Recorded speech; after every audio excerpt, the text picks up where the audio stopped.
O acordo histórico de paz em Gaza ou mais uma ilusão? Trump anuncia que o Hamas concordou com o desarmamento total.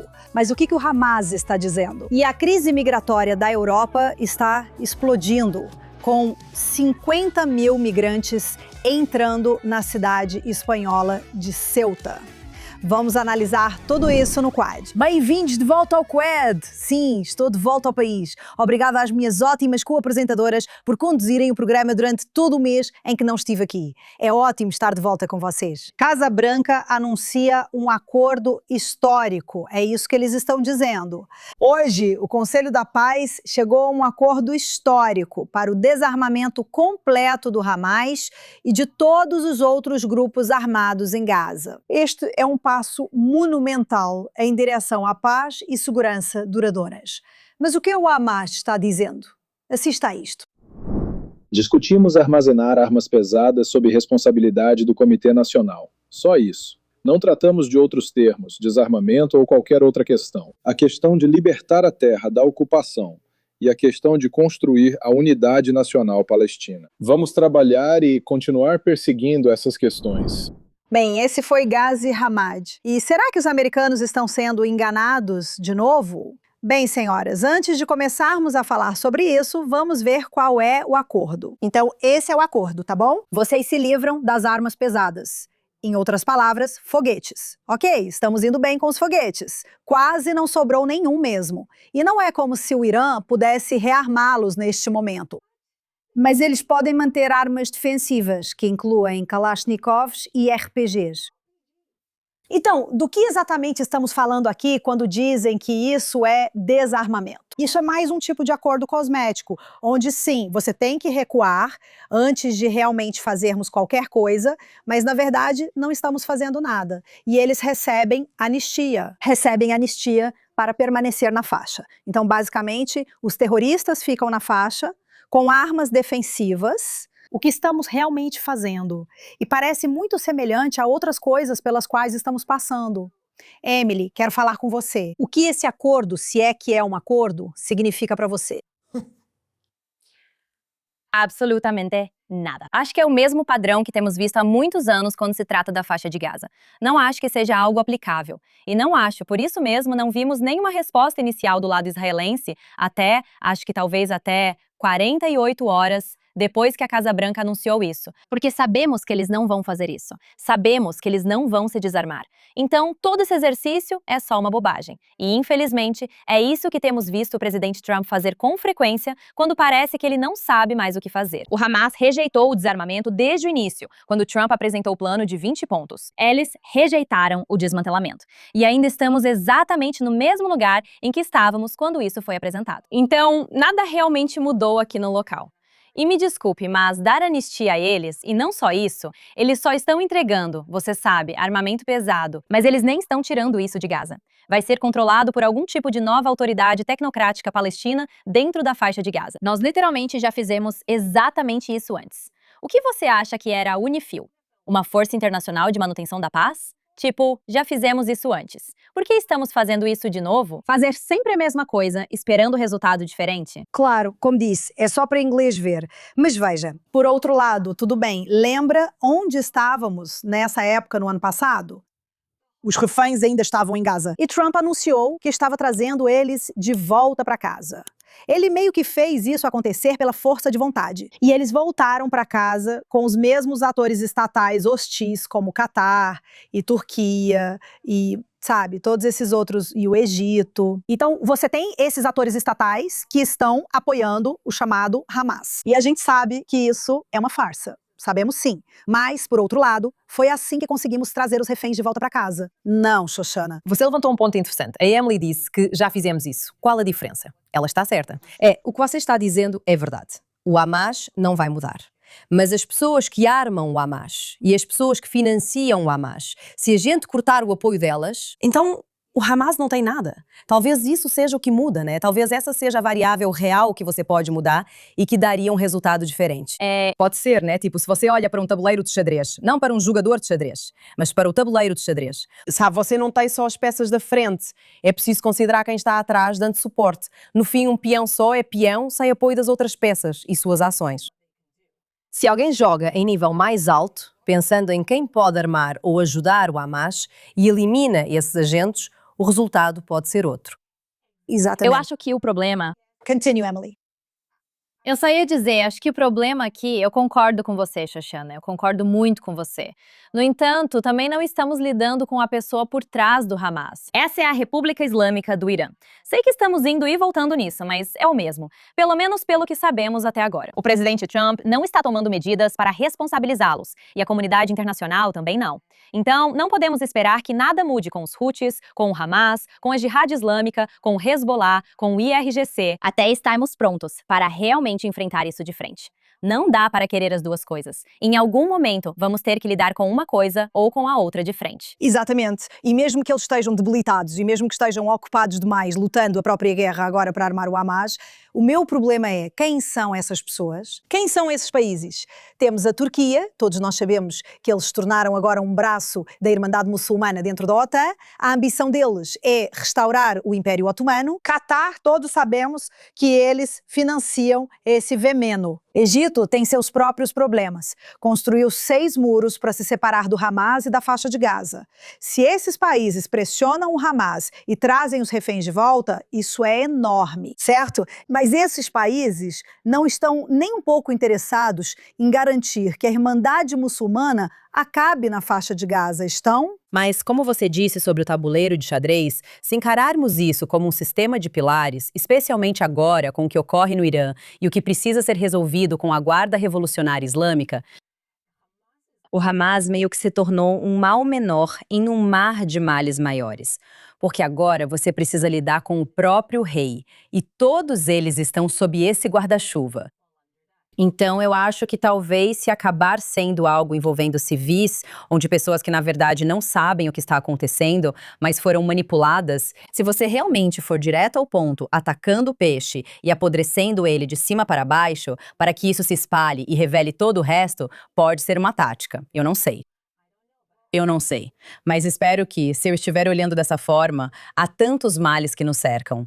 Mas também acho que agora, no cenário internacional, existe um mal que alimenta cada parte. Então, nós sabemos que é a cabeça da cobra. E sabemos que, certamente, Hamas foi enfraquecido. E, do jeito que eu vejo, é assim. Outro inverno está chegando. Eu me sinto como se estivesse em Game of Thrones. O inverno está chegando. O Nós inverno estamos está literalmente chegando. Game of Thrones. Estamos em Game of Thrones, mas sem os dragões. E temos algumas pessoas que realmente poderiam fazer um bom trabalho com dragões. Mas estamos em Game of Thrones e eles não podem deixar 1 milhão de pessoas vivendo em tendas por mais um inverno. É assim que eu vejo. E eles querem trazer dinheiro para a reconstrução, mas não podem deixar a reconstrução nas mãos do Hamas. Então, eles precisam fingir, de forma cosmética, que o Hamas não está mais no comando. É assim que eu vejo. Eu vejo que é isso. Precisamos colocar dinheiro lá. Não podemos deixar as pessoas em tendas. Desculpe se estou sendo desdenhosa, e não quero dizer isso de forma pejorativa em relação ao povo de Gaza. Mas por que estamos preocupados com o povo de Gaza, mesmo que seja 1 milhão deles vivendo em tendas no inverno, quando você tem 92 milhões de pessoas vivendo sob uma ditadura terrorista islamista? Que, aliás, não tem energia, não tem água, não tem nada do que precisam para sua vida básica dentro do Irã. Tudo por causa do regime em um país rico em recursos, para começar. Porque eles não importam, mas de repente 1 milhão de pessoas em Gaza importam. Tipo, Claro que a importam. hipocrisia nesse assunto é absurda, para mim. Bem, claro que importam. Sabe, o que foi realmente incrível para mim foi que quando os Estados Unidos, nas últimas 2 semanas, estavam atacando o Irã, mas Israel não estava envolvido, eu te prometo. Eu estava viajando por aí. Mal apareceu nas notícias internacionais quando Israel não está envolvido. Eu sei que a gente sempre diz sem judeus, sem notícia, mas isso nunca ficou tão claro para mim. Eu estava nos Estados Unidos e na Europa, tá bom? E eu continuava assistindo a mídia principal, sabe? A grande mídia. Na Inglaterra, quase não foi noticiado pela mídia do Reino Unido. Nos Estados Unidos, era tipo o 3º destaque. É absolutamente assim. Então, Emily, como você acha que 92 milhões de pessoas que não estão sendo atacadas por Israel receberiam atenção diante do 1 milhão que está na fronteira com Israel? A distopia em que vivemos agora, e é por isso que isso reflete exatamente o que está acontecendo na República Islâmica do Irã. Então, no fim de semana, certo, todas nós estávamos preparadas, todas preparadas. Prontas para agir. Preparadas, a postos, prontas para agir, segundo o presidente Trump. Os soldados foram convocados para a reserva neste país. Todo mundo em estado de alerta. Eles abriram todos os abrigos comunitários. Minha filha foi visitar uma amiga em Batchevish, Betchworth. Meu marido pôs um tapete de yoga no carro, caso ela precisasse parar no meio do caminho e se deitar no chão. É assim que vivemos. A Arábia Saudita me pediu para fazer isso. Pelos Emirados Árabes Unidos e pelo Catar e pelo Irã. Estávamos todos prontos para ir. É neste momento, agora mesmo. E teria sido um ataque massivo. Estamos prontos para ir. Mas quando os aliados pediram para cancelar aquilo, você tem que meio que dizer, bom, vamos ver. E o motivo pelo qual eles pediram é porque acham que há um acordo. Eles também foram pressionados pelo Irã, muito fortemente, na verdade. Eles disseram, gostaríamos de fazer um acordo. Agora, você sabe, eu não sei o que eles dizem, porque muitas vezes eles falam isso para mim e depois continuam dizendo, não sabemos do que ele está falando. E então acordamos de manhã, nada que lume. Porquê? Porque aparentemente voltamos a boas negociações com um regime que não pode mudar, não vai mudar. Eles são escorpiões. Agora, eu não acho que ninguém aqui nesse jogo seja estúpido. Eu acho que está acontecendo um jogo, e o jogo é esse. Trump precisa prolongar isso até após as eleições de meio de mandato, pois guerra não favorece sua eleição. E Bibi precisa de uma guerra para as eleições, porque eu não acho que ele esteja indo tão bem agora, em termos de resultados, não há resultados claros de qualquer forma. Acho que essa é a tensão em jogo. Trump, claro, é a superpotência e vai ganhar. A República Islâmica sempre tenta ganhar tempo. Esse é o manual deles há 47 anos. Temos um acordo que não é um acordo. Temos negociações que não são negociações. E como isso vai acabar? Ou estamos todos apenas ganhando tempo? Emily, você está em contato com iranianos de verdade lá no país. Na verdade, Emily, você agora está na lista de alvos da Guarda Revolucionária Iraniana, como alguém com quem, se os iranianos entrarem em contato, podem ser presos por 5 anos. Então, Mazal Tov, Emily, você se tornou uma pessoa de interesse para a Guarda Revolucionária Iraniana. O que os iranianos no Irã estão te contando sobre a situação atual deles agora? Bem, é absolutamente terrível. Quero dizer, a questão mais urgente que eles enfrentam é que eles não têm recursos básicos. As pessoas não conseguem comprar comida. As pessoas não têm eletricidade o dia todo. Quero dizer, é realmente muito parecido com o terceiro mundo. E eu lembro as pessoas, para quem não sabe, o Irã não é como o Afeganistão ou alguns desses outros lugares mais remotos. O Irã é um país altamente desenvolvido e com uma população muito instruída. Não é um país atrasado, tá? Apesar do governo deles, não é nada atrasado. É muito, muito desenvolvido. Então, estar numa situação em que, de repente, você não tem eletricidade ou água é uma loucura, quase inimaginável, sabe? No mesmo nível, desculpa, com não sei, França ou algo assim. Isso simplesmente não acontece, não há motivo. Esse é o principal problema. Mas a questão é que perderam muita esperança por causa do Trump, pela maneira como lidou com isso. Concordo que, politicamente, há fatores a considerar. Ele precisa achar uma forma de passar pelas eleições de meio de mandato. Não há solução fácil. Mas o resultado disso é que a situação para o povo iraniano é ainda mais abismal. E só hoje de manhã e ontem. Ontem, eles executaram um jovem de 19 anos. Hoje, eles executaram mais 2 cidadãos. E em ambos os casos, todos eram manifestantes de janeiro. Hoje, 2 foram executados, acusados de espionagem para Israel, o que claramente não era verdade. Quero dizer, é absurdo o que acontece e revoltante a falta de seriedade da comunidade internacional. Com uma frente mais unificada, nem falo militarmente, poderíamos ver uma realidade diferente, ou ao menos mais pressão sobre questões de direitos humanos. Quando há muita pressão internacional sobre a República Islâmica, especialmente diante de execuções iminentes, e agora há dezenas de execuções iminentes, eles são conhecidos por recuar ou às vezes adiar algumas dessas execuções.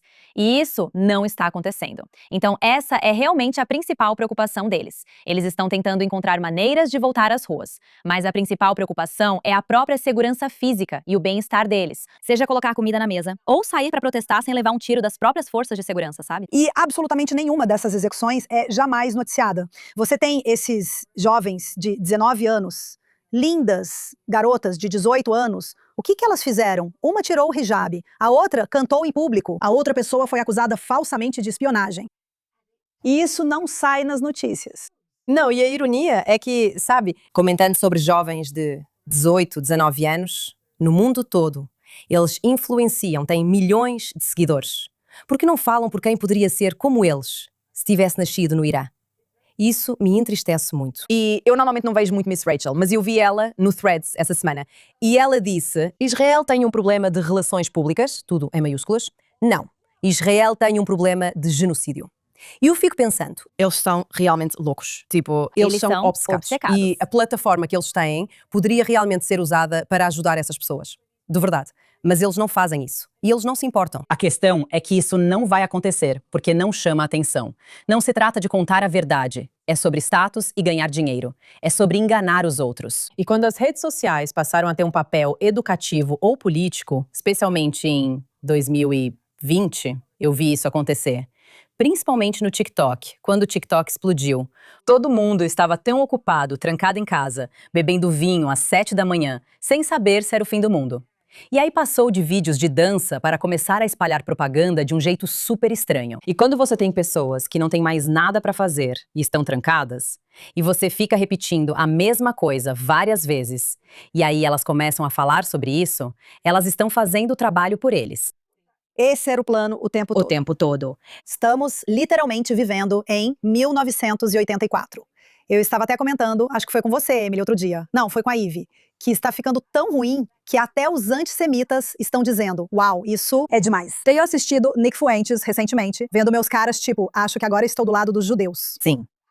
Acho que até vi essa conversa bizarra entre Norman Finkelstein, com quem já sentei ao lado em um debate, e Hassan Piker conversando sobre Norman Finkelstein, dizendo, acho que o ódio aos judeus está ficando demais. Há um problema aí. E o que eles estão dizendo, e essa tentativa agora de culpar Israel por tudo, já é horrível o suficiente o que aconteceu. Mas agora eu acho que passou um pouco dos limites.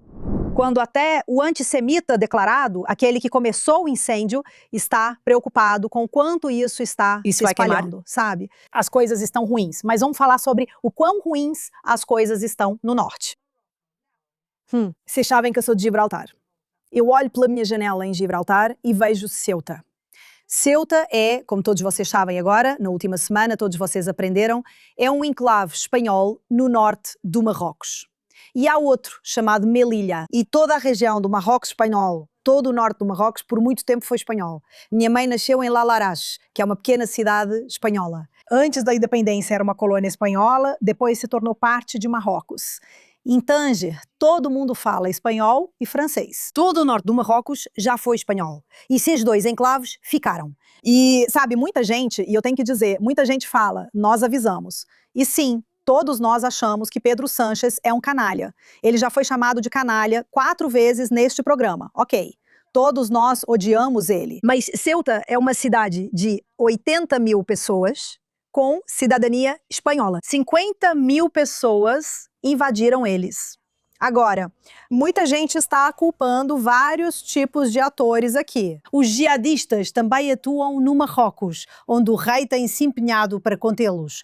O país tem sido aliado de Israel nos últimos anos e assinou os Acordos de Abrão. Eles permitiram que navios de armamentos israelenses atracassem quando a Espanha disse não. Tudo bem. E então, todos nós, este é um conflito complexo e queremos que nosso conflito seja visto como complexo.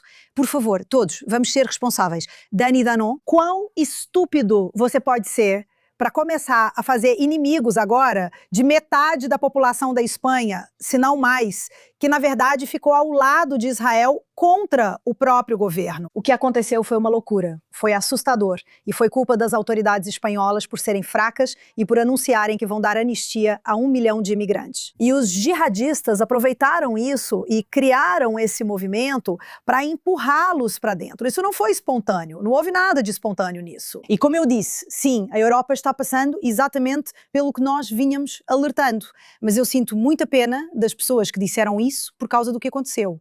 E se você quer falar sobre estupidez, doutrinados. Você viu aquela garota que estava parada ali? Só assista isso. É simplesmente loucura. Essa jovem parada na fronteira, violada, tirando foto, gravando um vídeo e dizendo: bem-vindos, migrantes, bem-vindos. Migrantes, sim, sim. Não foi visto por 24 horas. Então, sim, empatia suicida. Meu Deus, que tristeza. Este é um caso clássico. A família dela não teve notícias dela. Ninguém atende o telefone dela. Ela saiu com alguns migrantes para mostrar algo que eles pediram para ela mostrar e ela desapareceu. Isso não é uma brincadeira. Isso é sério. Pedro Sánchez, a única coisa que me deixa feliz é que o resto da Europa disse para você que está sendo irresponsável e que vão te excluir do espaço Schengen, que é o acordo de livre circulação. E espero, nunca vi Pedro Sánchez com aquele sorriso falso, apagado do rosto, como eu vi agora. Mas foi bem assustador. Acho que algo assustador que poucos entendem é terem demonizado um país.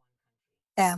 Eles continuaram provocando Marrocos. Não houve uma conversa com nuances, sugerindo que aquilo poderia ser um ponto de entrada. Como você disse, são os jihadistas. Existe uma separação enorme com pessoas que também não entendem a África.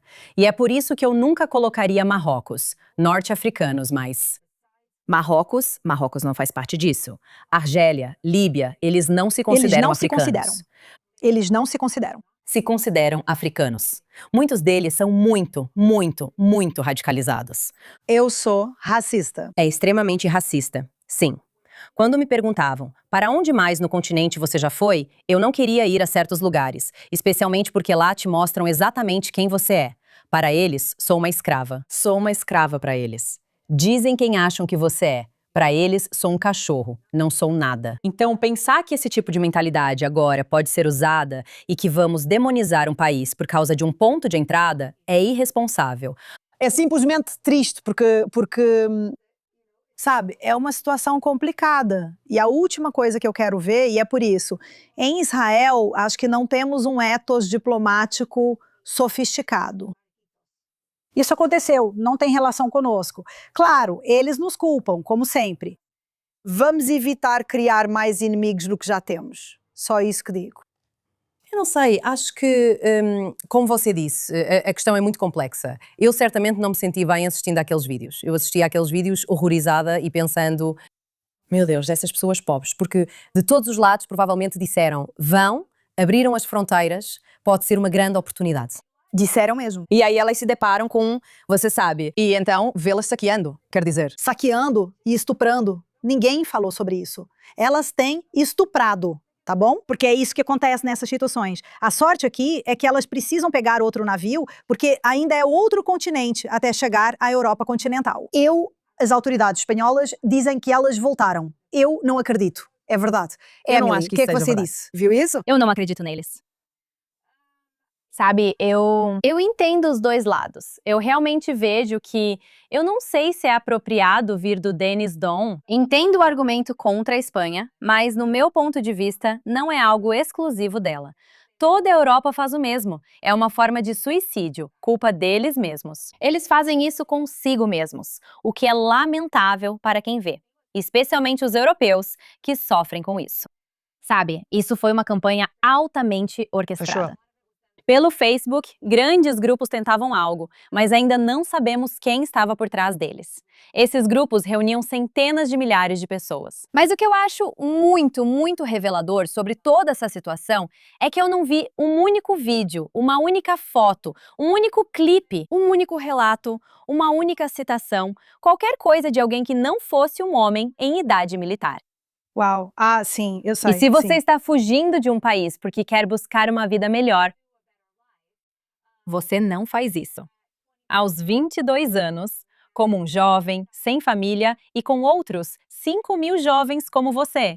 Tipo, esse não é um padrão normal de imigração. Ainda inventamos desculpas para isso, principalmente na Europa, para explicar porque há milhões e milhões de homens muçulmanos em idade militar imigrando para esses países como refugiados. Enquanto isso, mulheres e crianças permanecem nos infernos de onde vieram. Sim, Também então, quero dizer é isso. ridículo. Desculpa. E a mesma coisa está acontecendo no Reino Unido com todos os barcos chegando. São todos homens jovens. Eu também queria dizer que queria chamar a atenção para o fato de que, para muitas pessoas, e especificamente para israelenses, isso foi muito traumatizante para muita gente, porque foi um lembrete do dia 7 de outubro.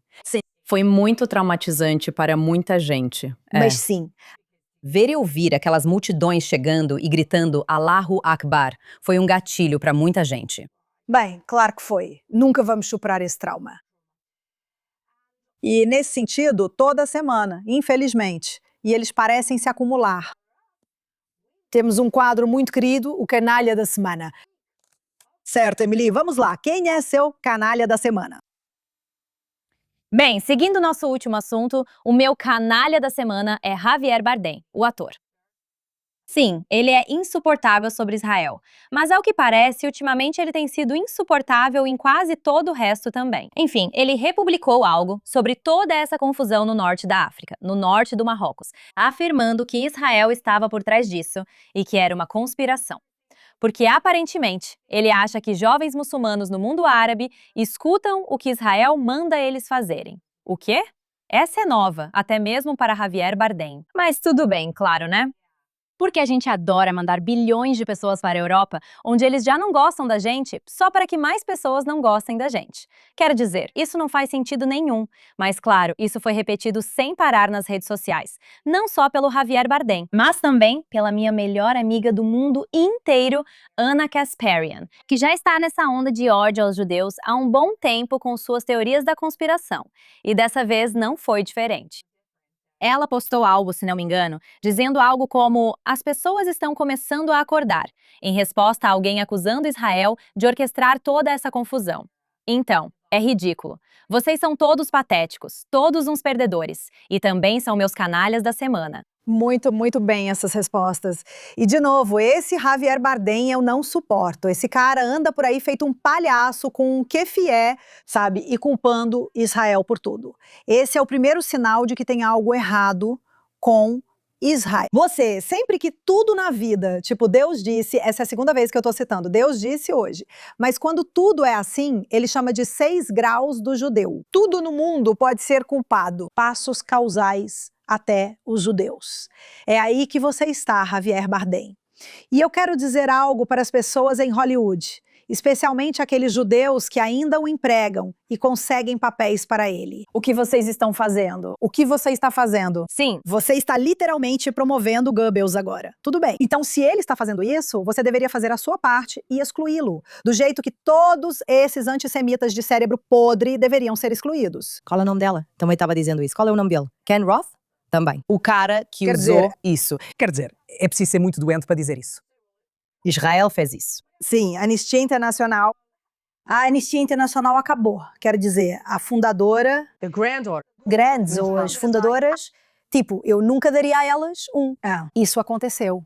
Existe abuso sexual dentro da organização, bullying. Eles se foram. Como toda organização antissemita acaba indo para o lixo. Acorda. Ok, Xoxana. Quem é o seu canalha da semana? Ok, minha escolha dessa semana é Tony Punches. Ele é um produtor musical que aparentemente dispensou Boy George, depois que Boy George lançou a sua música incrível Ode in Your Code, que basicamente apoiava Israel e o povo judeu após o dia 7 de outubro. E diz, sabe, a música é tipo, você pode dançar de novo, nós vamos dançar de novo.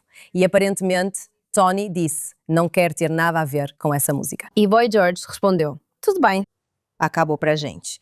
Se você dispensa alguém que é um ícone, tudo bem, porque você não gosta da música dele, porque talvez não se alinhe politicamente com o que te deixa confortável, você é um idiota. Tipo, você é burro, você é um idiota e, sinceramente, você é um canalha.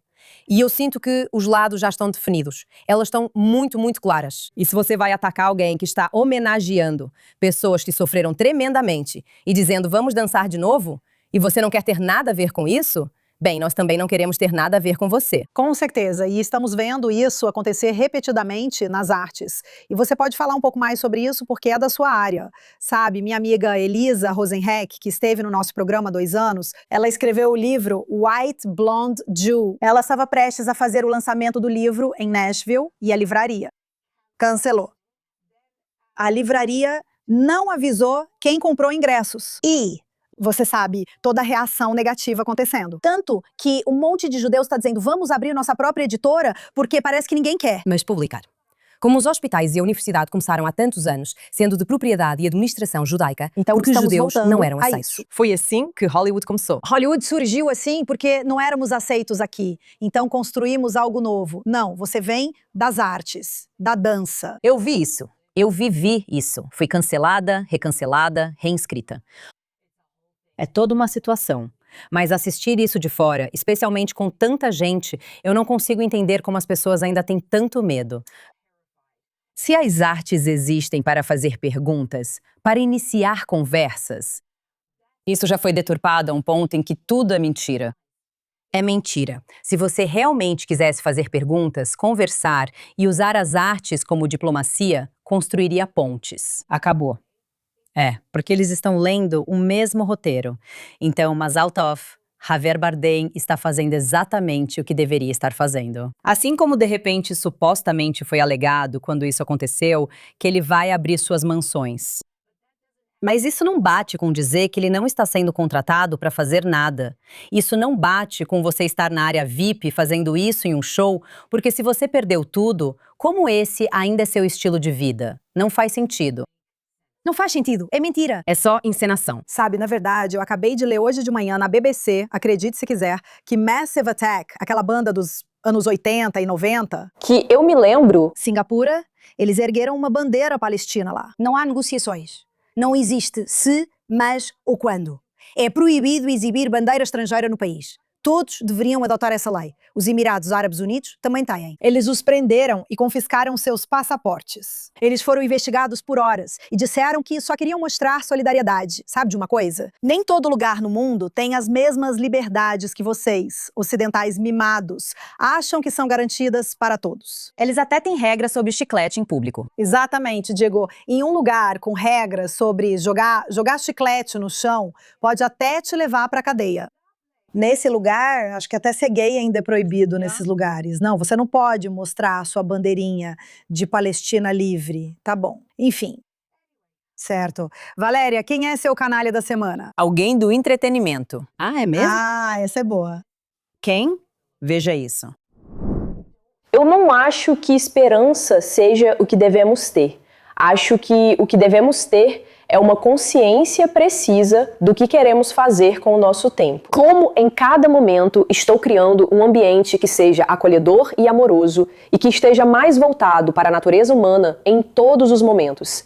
E às vezes isso é realmente difícil, porque às vezes tem umas coisas muito estranhas acontecendo lá fora no mundo e é tipo, vou comentar sobre isso? Vou me posicionar e direcionar o momento para a natureza humana? Pessoas corajosas fazem isso, como Greta Thunberg. A gente só deveria pensar em qual é o nosso jeito, nos nossos momentos, de querer direcionar nossos ambientes para a natureza humana. Então, nesse trecho, ela basicamente coloca Greta Thunberg em um pedestal. Ela acabou de lançar um novo álbum, e a música dela é ela pedindo para todo mundo passar por um blá blá blá espiritual xamânico. Me desculpe, eu realmente não acho que consigo ouvir alguém cujo pai sai por aí batendo nas pessoas e cuja mãe está ficando com um amigo do irmão. E eles falam sobre isso abertamente na frente das câmeras. Amigo do irmão. A mãe dorme com um amigo do irmão, e isso é exposto publicamente. O que você oferece de moral ao mundo? E as pessoas ainda vão ouvir esse garoto e concordar com ele. Greta Thunberg merece destaque. Ela faz grande diferença. Ela é o Messias. Essas crianças foram todas educadas em casa. O irmão dela, por outro lado, era até corajoso. Lembro que há um ano alguém o perseguiu na rua gritando "Palestina livre" e ele respondeu "Liberdade para todos. Amor livre." Caí nessa besteira. O que você pode fazer? O que você pode fazer? Tudo bem. Meu canalha desta semana, indo do mesquinho para o mais mesquinho, é um idiota chamado Austin Franco. Acho que falamos sobre ele semana passada. Ele é estudante da Universidade Cornell e estava se candidatando a um emprego. Ao saber que os donos eram judeus, disse: "Não quero trabalhar para judeus." Ele se orgulhou disso. Ele anunciou isso. E o idiota continuou insistindo. Ele foi ao programa do Piers Morgan. E agora, você sabe, não é novidade para nós que o Piers Morgan seja difícil em relação a Israel e tenha um viés, mas nessa situação, estou com Piers Morgan. Veja o que aconteceu. Já tive experiências desagradáveis o suficiente para não querer estar perto deles. Sabe, é só uma preferência, e eu não acho que haja nada de errado com isso. Se você tivesse um problema com asiáticos ou anões, por exemplo, imagine estar perto de 10 anões que são muito rudes e pisam no seu pé, certo? Você vai dizer, ok, eu não quero mais ficar perto de vocês. E se de alguma forma seu chefe for um anão, você vai dizer, olha, eu não quero trabalhar para você porque você é um anão. Na verdade, se me permite dizer, o que você disse é ainda mais ridículo, não acha? Digo, o que isso tem a ver com como você disse, anões? Acho muito deprimente que um jovem com o privilégio de estudar em uma das melhores universidades, possa ser tão ignorante, ou pior, não se importar com o que está dizendo. E as consequências para um grande número de pessoas ao redor do mundo que veem um jovem, um garoto arrogante que quer defender descaradamente o antissemitismo em entrevistas como esta. E que vergonha para você e para todos que te fizeram ser assim. Então esse idiota, tagarela, começou a comparar odiar judeus com odiar anões. Não sei por quê. O que os anões já fizeram contra ele. E essa história de odiar asiáticos. Ele disse, já tive boas interações com judeus, mas a maioria das minhas interações com judeus foi negativa. Eu não faço ideia de quem você está falando, mas você é um idiota, sabe? Eu me pergunto por quê. Exatamente. Agora, eu adoro um canalha com um final feliz, como vocês sabem. Agora, o final feliz é este. Os pais dele o expulsaram de casa. Então, parabéns ao senhor e à senhora Franco, sim, por terem coragem, sim, e por colocarem para fora o seu filho mimado, privilegiado e racista da casa de vocês.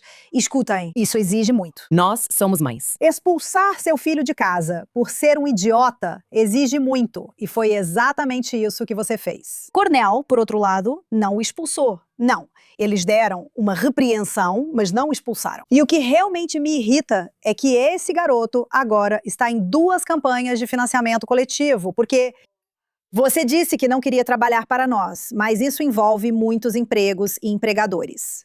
Agora está reclamando que os judeus não vão empregá-lo. Você fez outra campanha de financiamento coletivo, porque seus pais, pessoas corajosas, você os escolheu aleatoriamente? Arrume um emprego. Você é um perdedor. Você é um canalha. Sinceramente, não sei nem por que estamos perdendo nosso tempo com você, mas eu realmente precisava te dar uma menção honrosa por ser um idiota especial essa semana. Como sempre, o financiamento coletivo.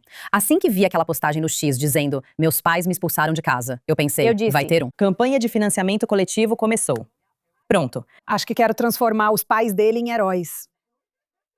Não, é preciso muita coragem para fazer isso e enfrentar o próprio filho.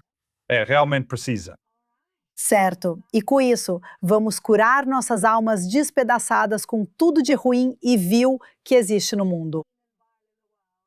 Vamos aos heróis. Emily, quem é seu herói da semana? Seguindo o exemplo da Shoshana, escolho o Boy George. Sei que você falou dele semana passada, antes, mas ele é incrível e merece outra menção. Sim, faz sim. Quero dizer, a determinação dele em resposta às críticas que ele recebeu por essa música, que é totalmente tipo, não tem nada de controverso nisso.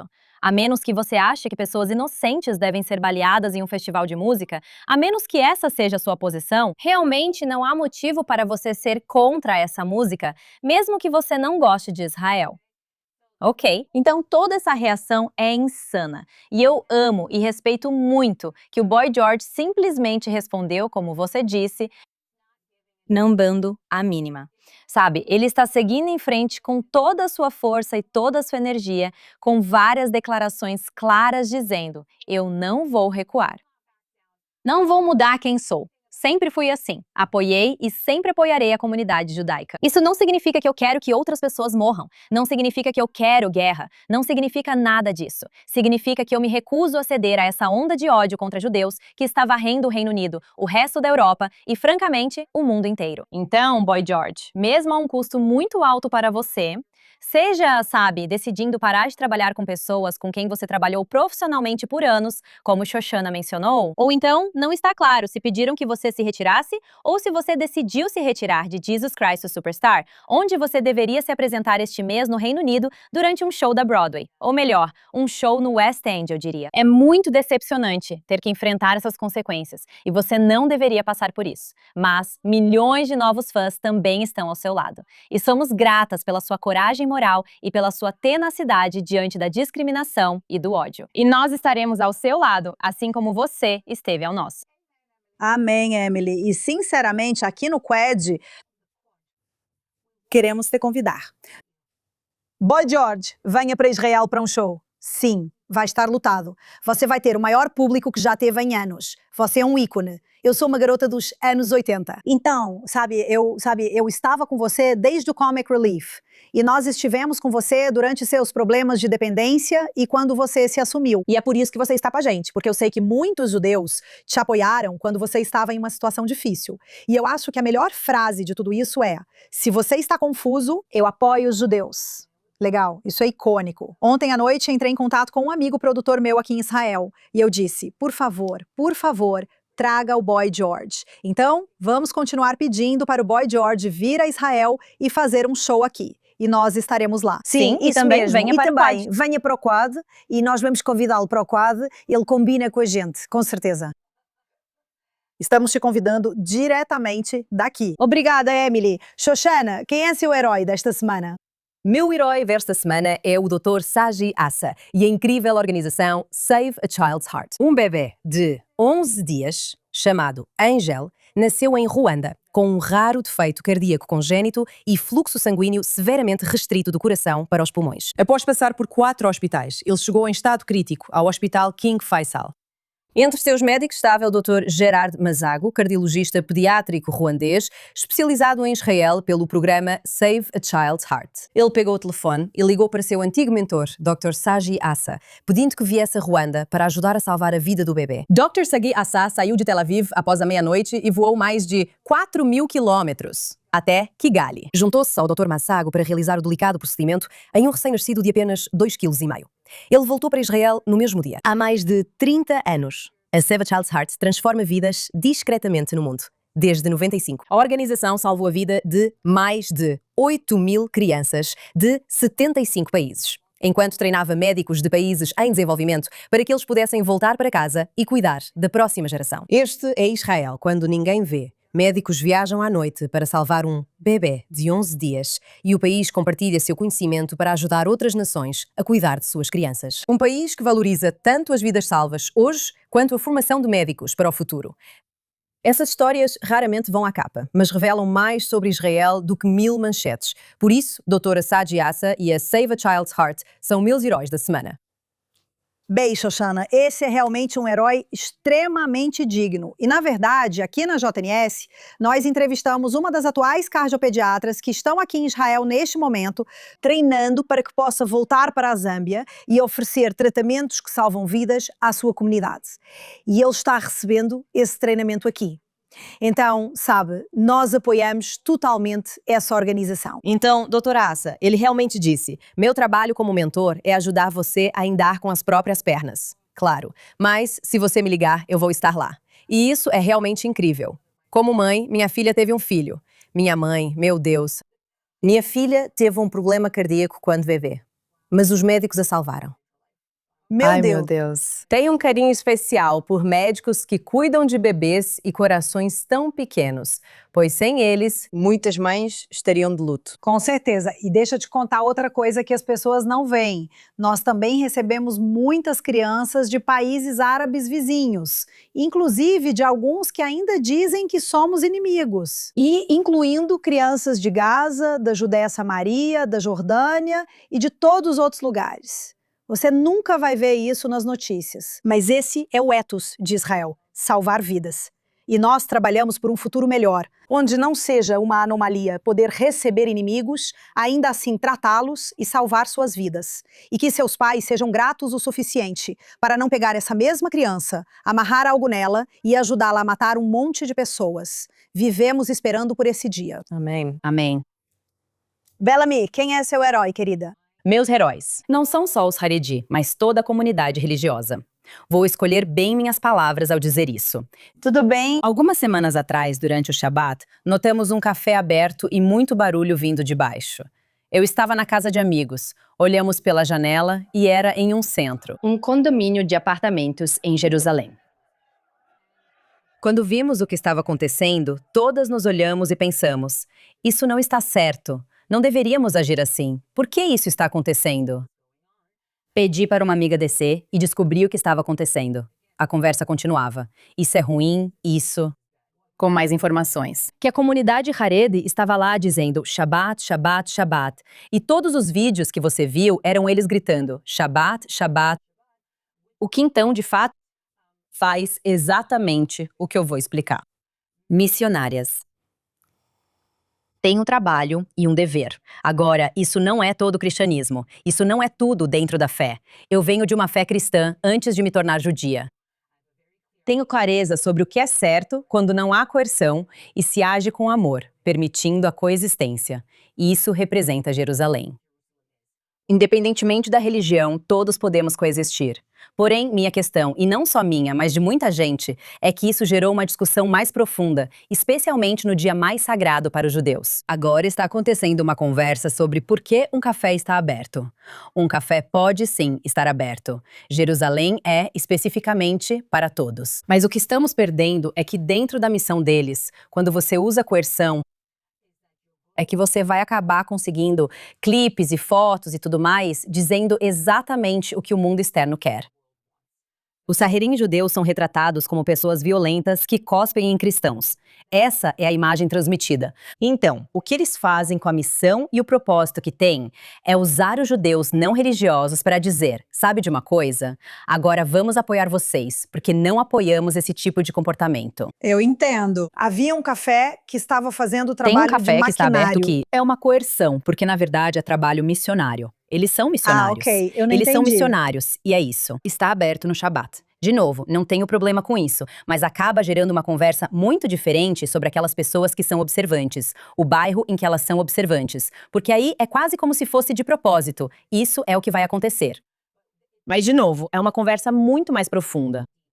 Mas eu queria deixar muito claro que temos amigos cristãos em todo o mundo. Cristãos vivem aqui.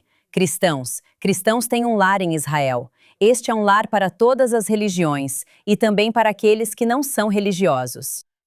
Mas temos que ter muito cuidado com a coerção que está sendo usada por certas pessoas. Por alguns grupos de pessoas. Todos nós temos isso. Há extremistas em todos os grupos. No entanto, isso está sendo usado de uma forma muito coercitiva. E já vimos isso acontecer várias vezes. E antes que você perceba, os judeus começam a recuar dizendo: não, eles estão começando a nos ver todos como um só grupo. Pouco a pouco, de repente, você acaba. Já vimos isso na África antes, com a colonização árabe, depois o cristianismo. Antes que perceba, como judia, alguém bate à sua porta dizendo: você conhece e já ouviu falar do nosso Senhor Jesus Cristo? Já vimos isso acontecer muitas vezes. E isso só mostra que trouxe à tona algo muito mais profundo que tendemos a deixar de lado. Só para que todos entendam, fazer proselitismo neste país é ilegal. E quem tentar fazer isso pode ser expulso. Mas a verdade é que a maioria dos cristãos evangélicos hoje, muitos dos quais têm um relacionamento próximo, são, e sim, especialização. Então tem que ficar claro que isso é uma sala muito pequena. Pequena. E não representa os cristãos deste país. Não representa os apoiadores de Israel ao redor do mundo. Mas com certeza, olha, eu não sei se podemos afirmar, eu não acho que os ultra-ortodoxos pensavam que estavam trabalhando contra a missionização. Eles estavam apenas agindo, se você me perguntar, como alguém que lidava com isso todos os dias da minha vida quando eu estava na prefeitura. Eles achavam que só faziam campanha contra um café aberto no Shabat. O que me incomoda, né? Todo mundo. Mas sim, essas são as conversas internas que temos constantemente. E é certo jogar luz sobre isso. Uma luz. Muito obrigada. Só uma luz. Acender. Ok? Quem são meus heróis desta semana? Então, meus heróis desta semana são um casal muito, muito especial. O nome dele é Sasha Trufanov. E ele passou 498 dias em cativeiro do Hamas. Ele foi ferido, torturado, passou fome. E a esposa dele agora é Sapir Cohen, que ficou 55 dias em cativeiro do Hamas. Agora, esse casal estava visitando a família no dia 7 de outubro, no kibbutz Nir Oz. Todos eles foram feitos reféns. Sapir foi levada, acho que junto com a mãe de Sasha e outros membros da família, e com a mãe dele, elas foram libertadas após 55 dias. E o que é lindo nessa história de amor é que quando ele ainda estava em cativeiro e achava que não havia esperança de ser libertado, ele rezava para que ela encontrasse outra pessoa. Ele torcia para que ela seguisse com a vida. Enquanto isso, o que Sapir estava fazendo? Ela passou a defender a libertação do companheiro dela. E ele foi libertado há pouco menos de um ano. E, sabe, quando você passa por esse tipo de situação traumática, não tenho certeza se muitos casais sobreviveriam. Certamente houve outros casais que não sobreviveram, alguns divórcios, e eles acabaram de se casar ontem. E eles são tão fofos porque têm esse tipo de conta conjunta no Instagram. E eles tinham essas imagens lindas. E até a descrição deles na conta do Instagram é: somos pessoas que escolheram a vida. Agora, é muito fácil dizer eu escolho a vida quando você não enfrentou a morte do jeito que eles enfrentaram. Especialmente Sasha, mas ela esteve em cativeiro do Hamas. Tenho certeza de que não foi nada fácil para ela também. E o fato de que ele voltou para casa, milagrosamente, que eles restabeleceram um relacionamento depois de tanto tempo e que agora se casaram esta semana. Para mim, é uma história feliz e heroica. Especialmente quando ouvimos histórias tão comoventes como uma jovem que acabou de tirar a própria vida porque ainda está traumatizada com o que viu no Festival Nova e porque perdeu sua melhor amiga lá. E assim, nós enfrentamos tantas dessas histórias traumáticas, histórias de pessoas que conseguiram superar os horrores, as coisas bárbaras que viram em 7 de outubro. Você sabe, estupros, decapitações e mutilações. Isso aconteceu. Isso aconteceu. E o fato de que esses dois jovens, eu realmente conheci Sasha e ele é um amor. O fato de que esses dois jovens conseguiram superar isso e ter seu final feliz, apesar de um trauma inacreditável, para mim é Hatikvah, que é o nosso hino nacional, o hino da esperança. E eles são ambos heróis e Mazal Tov. Mazal Tov pelo seu casamento maravilhoso.